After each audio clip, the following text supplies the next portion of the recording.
রে আবু বকর, তুমি কি সজাগ? আবু বকর সাথে সাথে বলে, লাব্বাইকা ইয়া রাসূলুল্লাহ ওয়া ইয়া হাবিবাল্লাহ, ও আল্লাহর পয়গম্বর, আপনি আমাকে একদিন বলেছিলেন, আপনি আমাকে একদিন কানে কানে বলেছিলেন, আপনি বলেছিলেন, হে আবু বকর, তুমি আমার হিজরতের রাতের সাথী হইবা। আল্লাহর পয়গম্বর ওই দিনের পর থেকে আমি আবু বকর একদিনের জন্য বালিশ আমার মাথায় লাগাই নাই। সুবহানাল্লাহ। কেমন নবীকে ভালোবাসছেন। নবী একদিন বলছেন, রে আবু বকর, তুমি আমার হিজরতের রাতের সাথী হইবা। কিসের সাথী? হিজরতের রাতের সাথী। বাবাই যদি সন্তানকে বলে, এ ছেলে, তোকে আমি এই জেনে 100টা টাকা দিলাম, বাবাই আমি 1 মাস পরে আসব, আমাকে 90টা টাকা ফেরত দিবি, 10 টাকা খাবি। বলুন তো কি সন্তান টাকা রাখবে না খেয়ে ফেলবে? 100 টাকা ধরেই খেয়ে ফেলবে। তাহলে দুনিয়ার জমিনে সন্তানকে বাবা টাকা দিলে সন্তান ভুলে যায় এটা কিসের টাকা। আর আবু বকর কেমন নবীর আশিক, কেমন নবীর পাগল ছিল। একদিন বলেছে, এরে আবু বকর, তুমি আমার হিজরতের রাতের সাথী হইবা। আবু বকর ভুলে নাই। আবু বকর না ভুলিয়ে দরজার কিনারায় দাঁড়াইয়া থাকতেন। কখন জানি আল্লাহর পয়গম্বর আমার দরজার সামনে আসবেন, আমাকে ডাক দিবেন। আমি আবু বকর যদি ঘুমিয়ে থাকি আর আল্লাহর পয়গম্বর যদি ডাক দিয়ে বাহিরে দাঁড়াইয়া থাকে, যদি কষ্ট পায়, এজন্য আল্লাহর পয়গম্বর আমি আবু বকর একদিনের জন্য মাথায় বালিশ দিয়ে ঘুমাই নাই। সুবহানাল্লাহ। আল্লাহর পয়গম্বরকে আবু বকর আরো বলেন, ও পয়গম্বর, শুধু আমি আবু বকর একা নয়, আমার মেয়েটাও আপনার জন্য ঘুমাই না। আমার মেয়েটাও আপনার জন্য প্রতিদিন প্রতি রাত্রে আপনার জন্য নাস্তা বানাই। কখন আল্লাহর পয়গম্বর আসবে, কখন আমার ঘরে এসে বসবে, বসার পর আল্লাহর পয়গম্বর নাস্তা করবে, তারপরে হিজরতের জন্য রওনা দিবে।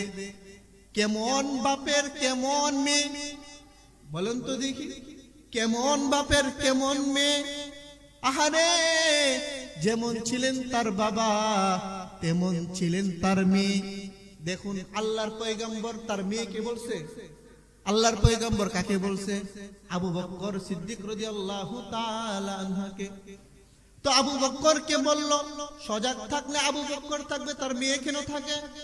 কেন না তাদের ভিতরে নবীওয়ালা প্রেম ছিল, নবীওয়ালা প্রেম ছিল, এজন্য নবীকে বেশি মহব্বত করত, নবীর জন্য বড় পাগল ছিলেন। এজন্য মেয়ে সারা রাত্র নাস্তা বানাইতেন। কখন জানি আল্লাহর পয়গম্বর পেটে ক্ষুধা নিয়ে আসবে, আর আমি তাকে মন ভরে নাস্তা করাইয়া কিছু নাস্তা আমি দিয়ে দিব, হিজরতের পথে আল্লাহর পয়গম্বর খাবে। সুবহানাল্লাহ। জোরে বলেন সুবহানাল্লাহ। তাহলে সুবহানাল্লাহর একটি ফজিলত বলি, শুনেন। আল্লাহর পয়গম্বর বলেন, কোন বান্দা যদি একবার সুবহানাল্লাহর আওয়াজ কোন ঈমানদারের জবান দ্বারা বের হয়, আল্লাহ তাআলা সাথে সাথে জান্নাতে একটি ফলের বাগান বান্দার জন্য রেডি করে দেয়। শুধু ফলের বাগান তা নয়, আল্লাহ তাআলা বলেন, ও ফেরেশতারা শুনো, আমার বান্দার আমল নামা থেকে 100 গুনাহ মুছে দাও, আর 100 নেক আমল তার আমল নামায় যোগ করে দাও। সুবহানাল্লাহ। তাহলে আমরা কোথায় ছিলাম? আবু বকর সিদ্দিক রাদিয়াল্লাহু তাআলা আনহু ডাক দিয়ে বলেন, আল্লাহর পয়গম্বর, শুধু আমি আর আমার মেয়ে শুধু সজাগ থাকি আপনার জন্য, তা নাই গো পয়গম্বর। ওই যে দেখুন বাড়ির পাশে একটি উট বাঁধা আছে, আপনার প্রেমে ওই উটটাও রাতের বেলায় ঘুমাই না। আহারে আবু বকর নবীর প্রেমে পাগল ছিলেন। একজন পশু, একটা পশু, এই পশুটাও আল্লাহর প্রেমে কেমন পাগল ছিলেন। পশুটাও রাতের বেলায় ঘুমায় না, পশুটার ধারণাও এরকম ছিল, আহারে রাতের বেলায় কখন জানি আল্লাহর পয়গম্বর আসে, আর আমি উট যদি ঘুমিয়ে থাকি, আল্লাহর পয়গম্বর রাস্তা দিয়ে যাবে, যদি আল্লাহর পয়গম্বর যদি সোয়ারি হিসাবে আমাকে না পাই মনে কষ্ট পেতে পারে। এই জন্য ওই উটটাও এক মুহূর্তের জন্য রাতের বেলায় ঘুমাই না। আল্লাহর পয়গম্বর আবু বকর রাদিয়াল্লাহু তাআলা আনহুর ঘর থেকে বের হয়ে গেলেন, রাস্তা দিয়ে যাইতেছে যাইতেছে আবু বকরকে দেখা যায়, একবার ডানে যায়, একবার বামে যায়, একবার পিছনে যায়, একবার সামনে যায়। আল্লাহর তাআলা রব্বুল আলামিনের পয়গম্বর সরকারে দু আলম তাজদারে মদিনা নবীজি সাল্লাল্লাহু আলাইহি ওয়াসাল্লাম বলে, হে আবু বকর তুমি এমন কেন করো? একবার ডানে যাও, একবার বামে যাও, একবার পিছনে যাও। এরে আবু বকর এরকম কেন করতেছো আবু বকর? আবু বকর ডাক দিয়া বলে, নবী গো, দুশমনের হামলা কখন জানি আপনার উপরে আক্রমণ হয়ে যায়, এজন্য আমি আবু বকর একবার ডানে যাই, একবার বামে যাই, একবার পিছনে যাই, একবার সামনে যাই। আল্লাহর পয়গম্বর বলে, আবু বকর তুমি আমার সাথে এত দূর আসার পরেও তুমি আমার মহব্বতে একবার ডানে যাও, বামে যাও, পিছনে যাও, সামনে যাও। এরে আবু বকর শুনিয়া নাও, তুমি আমার সাথে একসাথে আল্লাহর তৈরি জান্নাতে থাকবে। আবু বকর কেমন নবীর প্রেমিক ছিল, কেমন নবীর প্রেমিক। যাইতেছে যাইতেছে নবী করিম সাল্লাল্লাহু আলাইহি ওয়াসাল্লামের একটু কষ্ট হইতেছে, হাঁটতেছে। তখন আবু বকরকে বলল, রে আবু বকর চলো একটি গুহার ভিতরে যাও, একটু রেস্ট নিব, একটু আরাম করব। আবু বকর রাদিয়াল্লাহু তাআলা আনহু তার রানটা দিলেন, রানটা দিয়ে বললেন, আল্লাহর পয়গম্বর এখানে আপনার মাথাটা রাখুন। আল্লাহর পয়গম্বর এখানে মাথাটা রেখে ঘুমিয়ে গেলেন। আল্লাহর পয়গম্বরের সাহাবী আবু বকর রাদিয়াল্লাহু তাআলা আনহু দেখতেছেন চতুর্দিকে ময়ূরের বাসা, মাকড়সার বাসা দিয়ে ঘরটা ভরে গেছেন, গুহাটা ভরে গেছে। উনি এগুলা হাত দিয়ে পরিষ্কার করতেছে, আর দেখতেছে চতুর্দিকে ছোট ছোট ছিদ্র দেখা যায়। এই ছিদ্রগুলোকে বন্ধ করার জন্য আবু বকর রাদিয়াল্লাহু তাআলা আনহু নিজের জামাটা, নিজের রুমালটাকে নিলেন, নিয়ে ছিঁড়তেছেন আর গুহাগুলাকে বন্ধ করতেছেন। একটি একটি করে সবগুলা গুহাকে বন্ধ করে দিল। পায়ের কাছে দেখা যায় একটি গুহা।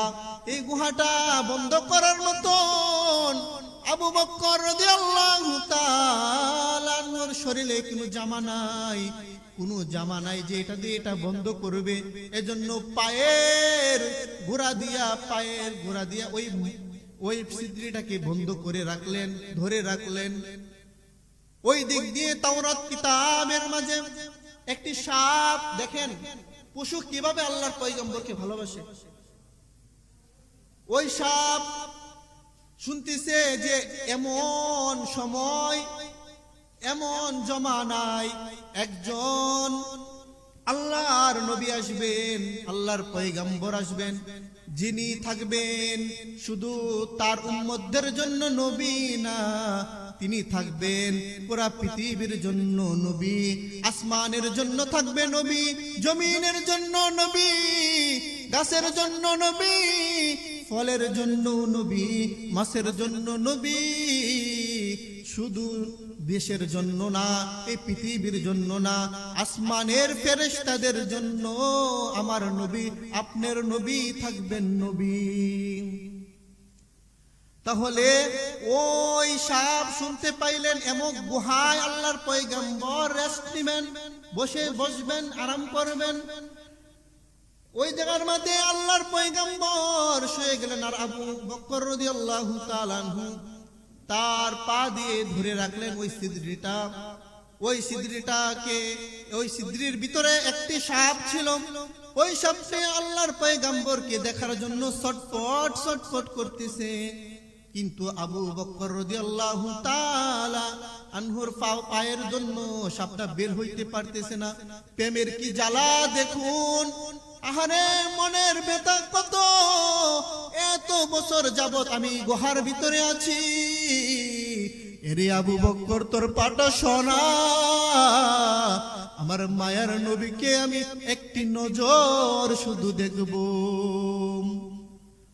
ওই সাপ তার প্রেমের জ্বালা সহ্য করতে না পেরে আবু বকরকে বললে, রে আবু বকর তুই তো তোর পা সরাবি না, বেয়াদবি মাফ করবি, আমি তোকে দংশন করব। সাপটা সাথে সাথে তার পায়ে একটি কামড় বসিয়ে দিলেন। আবু বকর রাদিয়াল্লাহু তাআলা আনহু বিষের জ্বালায় ছটফট করতেছেন, সারা শরীরে বিষের জ্বালায় জ্বালাঞ্জিত হয়ে গেলেন। আবু বকর রাদিয়াল্লাহু তাআলা আনহু তারপরেও তার পা সরাই না, পাটা সরাবে না। এমন বিষের জ্বালা শুরু হয়ে গেল। আবু বকর রাদিয়াল্লাহু তাআলা আনহুর এক পর্যায়ে চোখ বেয়ে পানি পড়ে আল্লাহর পয়গম্বরের গালের মাঝে পড়ে গেল। আল্লাহর পয়গম্বর সাথে সাথে উঠে গেলেন, বলেন আবু বকর কেন কাঁদো?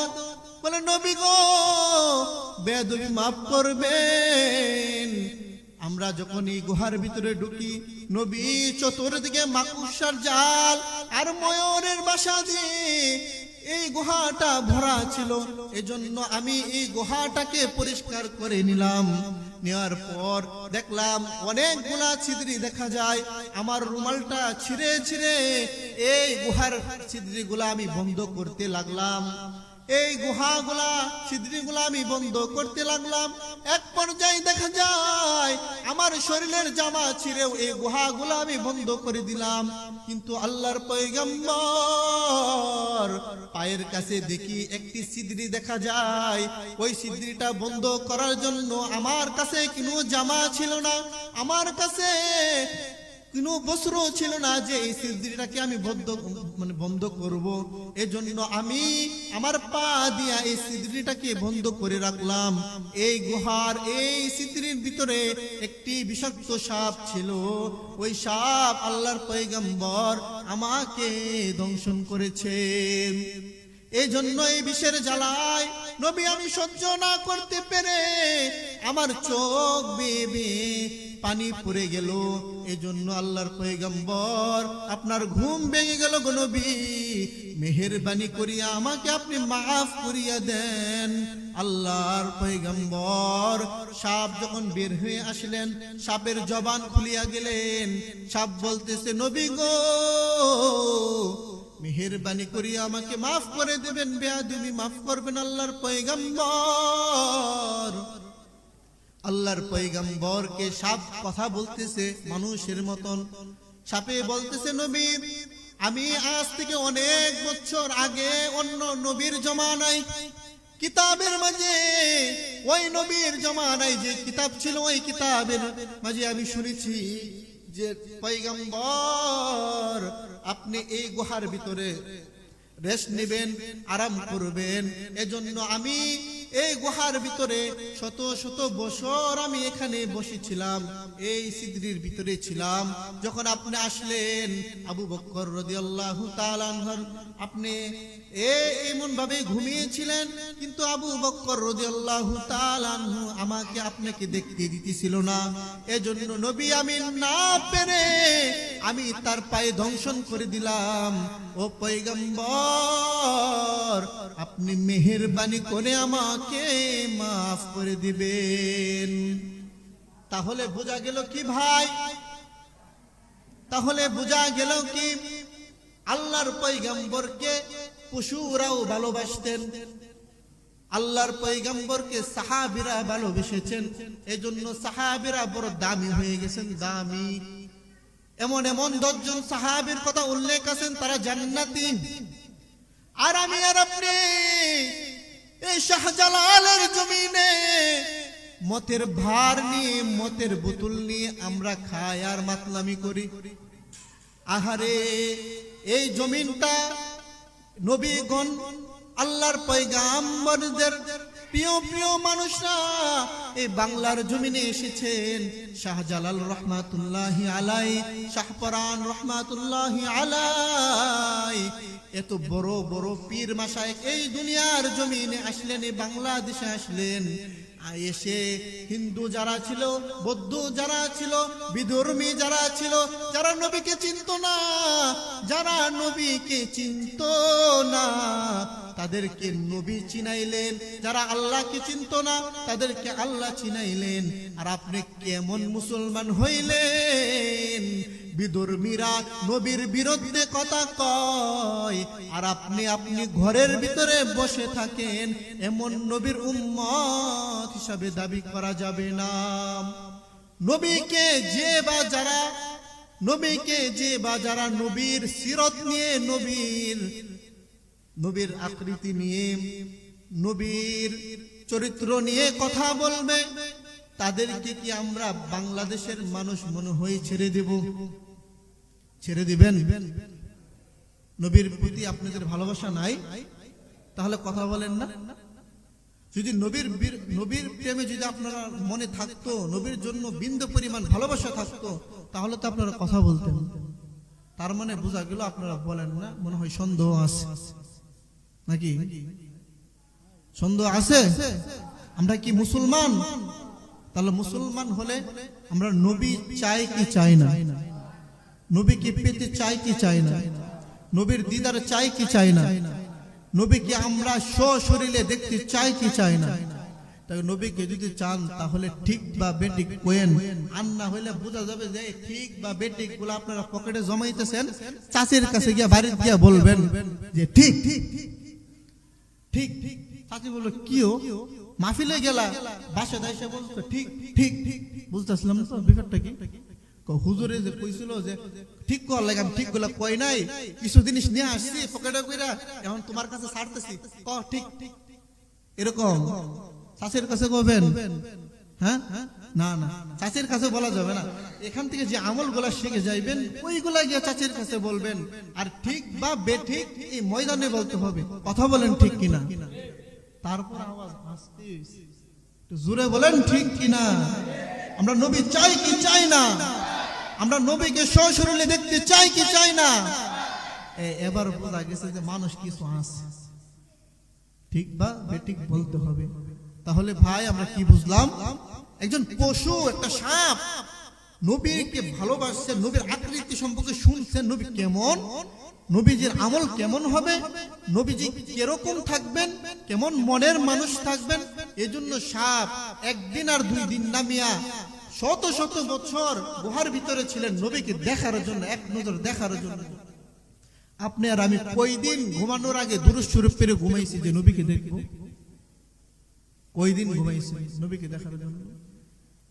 আর মিয়া, নবীকে যে এই চক্ষু দিয়ে দেখবে, আল্লাহ তাআলা বলেন তার জীবনের গুনাহ মাফ, সে জান্নাতি। জান্নাতি জান্নাতি মিয়া। আপনি জান্নাতে যাবেন আর আপনি দুরূদ শরীফ পড়বেন না, তা তো হতে পারে না। তাহলে নবীকে যদি ভালোবাসতে চান, নবীকে যদি পেতে চান, তাহলে সর্বদাই রাসূলের উপরে কি পড়তে হবে? কথা কয় না, জোরে কোন? দুরূদ শরীফ পড়তে হবে। তাহলে নবীজির উপরে আমরা দুরূদ শরীফ দৈনিক পড়ব তো ইনশাআল্লাহ। আমরা নামাজ পড়ব তো ইনশাআল্লাহ। আল্লাহ তাআলা কোরআনের মাঝে বলেন, কুল ইন কুনতুম তুহিব্বুনাল্লাহ, হে নবী আপনি বলে দেন, যে আমাকে পেতে চায়, আমার ভালোবাসা পেতে চায়, আমি আল্লাহর তৈরি জান্নাত পেতে চাই, আমি আল্লাহর তৈরি জান্নাত যদি তারা পেতে চায়, তাহলে নবী গো তাদেরকে বলুন ফাত্তাবিউনি ইউহিব্বুকুমুল্লাহ, তারা যেন নবী আপনাকে ভালোবাসে, আপনাকে অনুকরণ করে। এখন বলুন তো দেখি, আমরা মদ খেয়ে নবীকে ভালোবাসবো, গাঁজা খেয়ে নবীকে ভালোবাসবো? জোরে কইেন। জুয়া খেলে, হারাম খেয়ে, সুদ খেয়ে, ঘুষ খেয়ে, আহারে বাংলার জমিনে দেখা যায় হাজী সাহেবের নামকরণ করে তার ডেরার ভিতরে মরা বিড়াল পড়ে আছে। কি বিড়াল? মক্কা থেকে হজ করে এসেছে, কিন্তু তার অন্তর শুদ্ধ হয় নাই, অন্তরটা ভালো হয় নাই। হজ করে এসে হাজী সাহেব নাম দিয়ে মানুষের জায়গার আইল কেটে কেটে তার নিজের জায়গা বাড়ায়, আসে না নাই? জোরে কোন। তাহলে যদি থাকে তাহলে চিন্তা করে দেখুন, নামাজি হয়ে 5 ওয়াক্ত নামাজ আল্লাহর ঘর মসজিদে গিয়ে পড়ে, কিন্তু সুদের খাতায় তার নামটা আছে না নাই? আরো জোরে কোন। তাহলে বুঝতে হবে, ও নামাজি বাবা, ও হাজী সাহেব, যে মক্কায় গেলা গুনাহ মাফ করানোর জন্য, যে কদমে সেজদা দিলা, যে কপালটার বড় দাম, ওই কপালটা জমিনে ঠেকাইলা আল্লাহকে পাওয়ার জন্য, কিন্তু সুদ খাইলা। বলো তো দেখি, ওই হাজী সাহেব কি জান্নাতি হাজী সাহেব নাকি দুজুকি হাজী সাহেব? জোরে কোন। ওই নামাজি কি জান্নাতি নামাজি নাকি দুজুকি নামাজি? তাহলে বলুন তো দেখি, আমাদের বাংলাদেশে অধিকাংশ পুলিশদেরকে দেখা যায়, পুলিশ রাতের বেলায় টাক থেকে খয়রাতির মতো টাকা নেই। টাকা নেই কি নেই না? টাকগুলার দাঁড়া করায়, এই দাঁড়াও, কাগজ ঠিক আছে নি? কাগজ ঠিক আছে নি? হ্যাঁ স্যার আছে। হেমলেট আছে নি? ওই বড় সালাই ট্রাক এরকম হেমলেট আছে নি? কোন নাই, দে 1000 লেখা দিছে, ফাইন 1000 টাকা নিছে। বলেন তো দেখি, ওই লোকগুলা জান্নাতি না জাহান্নামী? মানুষের হক মারিয়া খাও, আর এই টাকা জমাইয়া আল্লাহর ঘর বাইতুল্লাহ যাও। আল্লাহ বলে, রে হাজী সাহেব, টাকার জোরে আসলি কবুল হয় নাই। তাহলে বোঝা গেল কি, আল্লাহর ঘর যেতে হলে হালাল টাকার দরকার না হারাম? হালাল না হারাম? মনে হইতেছে আপনারা চাচিরে শুনাইবেন সুবহানাল্লাহ নাকি? ঠিকভাবে ঠিক চাচিরে শুনাইবেন, আমার বোঝা যাচ্ছে। তো জোরে কোন, হালাল না হারাম?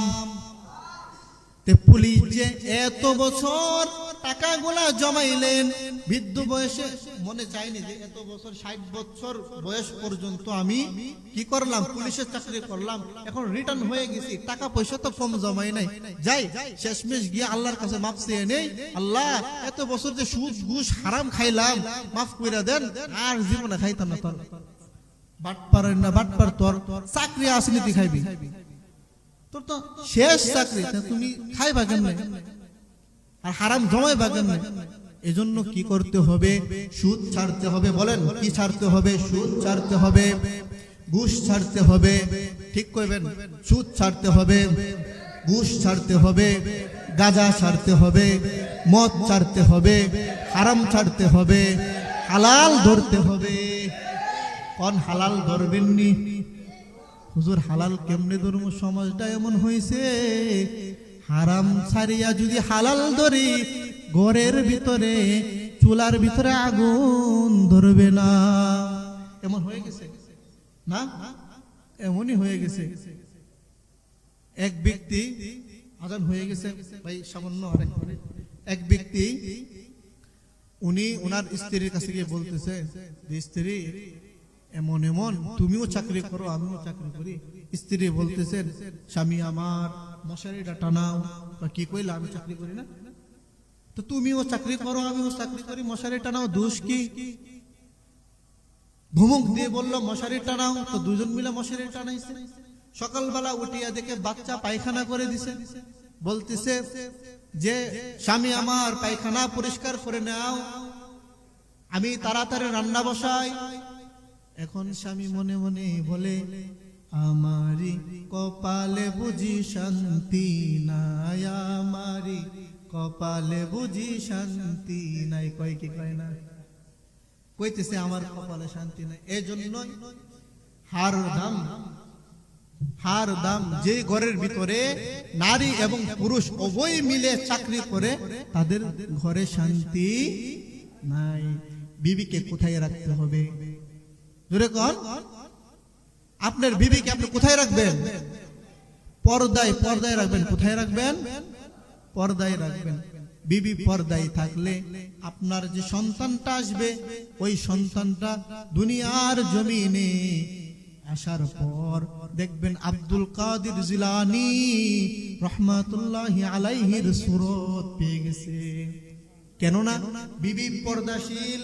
বিবি আপনাকে শিক্ষা দিবে, ও স্বামী আমার, দুনিয়ার জমিনে যা কিছু করো, সরকারি চাকরি করো, ব্যাংকে চাকরি করো, পুলিশের চাকরি করো, ব্যবসা করো, রিক্সা চালাও, ভ্যান চালাও, মাটি কাটো, এগুলা করার পরেও হালাল রুজি করবা, হারাম থেকে বেঁচে থাকবা। আল্লাহ যেভাবে খাওয়াইবে আমরা ঠিক সেইভাবেই খাবো। কথা বলেন ঠিক কিনা? তাহলে ভাই, আমরা যা কিছু কথা বললাম এর উপরে সর্বপ্রথম আমাকে আমল করার তৌফিক দান করুক, তারপর আপনাদেরকে আমল করার তৌফিক দান করুক। আল্লাহ তাআলা আমাদেরকে এই মজমা, আল্লাহ তাআলা যে কথাগুলো বলা হয়েছে, আল্লাহ তাআলা বিশুদ্ধ মানে কবুল আর মঞ্জুর করে নেন। ওয়া আখির দাওয়ানা আনিল হামদুলিল্লাহ।